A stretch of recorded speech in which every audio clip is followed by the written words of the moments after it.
Hi friends, మీకు ఈ video నచ్చినట్లయితే ఈ వీడియోని లైక్ చేయండి, సబ్స్క్రైబ్ చేయండి. భాస్కర్ తలకి కట్టుకొని స్పృహ లేకుండా హాస్పిటల్లో పడి ఉంటాడు. అయితే భాస్కర్కి మెలకు వచ్చేస్తూ ఉంటుంది. వెంటనే హాస్పిటల్ నుంచి తప్పించుకొని మళ్ళీ మిత్ర వాళ్ళ ఇంటికైతే వస్తూ ఉంటాడు. అయితే రౌడీలు మళ్ళీ ఇంటి బయటే కాపలా కాస్తూ ఉంటారు. అరే, రౌడీలు ఇంటి బయటే కాపలా కాస్తున్నారే, ఎలాగైనా సరే ఈ కంట పడకుండా నేను లోపలికి వెళ్ళి మిత్ర సార్కి లక్ష్మికి నిజం చెప్పాలి అని గోడ దూకి భాస్కర్ లోపలికి వస్తూ ఉంటాడు. అప్పుడే కేక్ కట్ చేయడానికి లక్కీ జున్ను ఇద్దరు టేబుల్ దగ్గరికి నిల్చొని ఉంటే మిత్ర లక్ష్మి కూడా వాళ్ళ వెనకాలే సంతోషంగా నిల్చొని ఉంటుంది.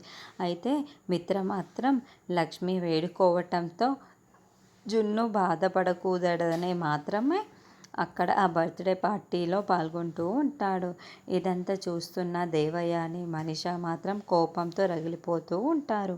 ఇక ఈ క్యాండిల్స్ని వెలిగించగానే అందరూ క్లాప్స్ కొడుతూ ఉంటారు. అప్పుడే భాస్కర్ లోపలికి వస్తాడు. అరే, మిత్ర సార్, లక్ష్మీ మేడం ఇద్దరు లక్కీ జున్నుల బర్త్డే ఫంక్షన్ని జరిపిస్తున్నారు అని భాస్కర్ చాలా సంతోషిస్తూ దూరం నుండి చాలా గమనిస్తూ సంతోషపడుతూ ఉంటే అప్పుడే దేవయాని భాస్కర్ని చూసేస్తూ ఉంటుంది. మనిష వాడు వచ్చేసాడు అని టెన్షన్ పడుతూ చెప్తూ ఉంటుంది.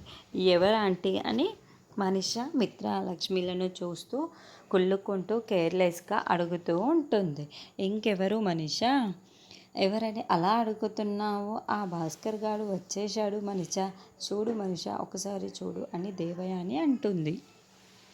మిత్ర లక్ష్మి కలిసి బర్త్డే పార్టీ చేస్తూ ఉండటంతో వాళ్ళకి నిజం తెలిసిపోయింది అని భాస్కర్ చెప్పకుండానే వెళ్ళిపోతాడా, లేకుంటే భాస్కర్ నిజం చెప్పడానికి ప్రయత్నిస్తే మళ్ళీ మనిషి అడ్డుకుంటుందా అన్నది మనం నెక్స్ట్ ఎపిసోడ్లో చూద్దాము.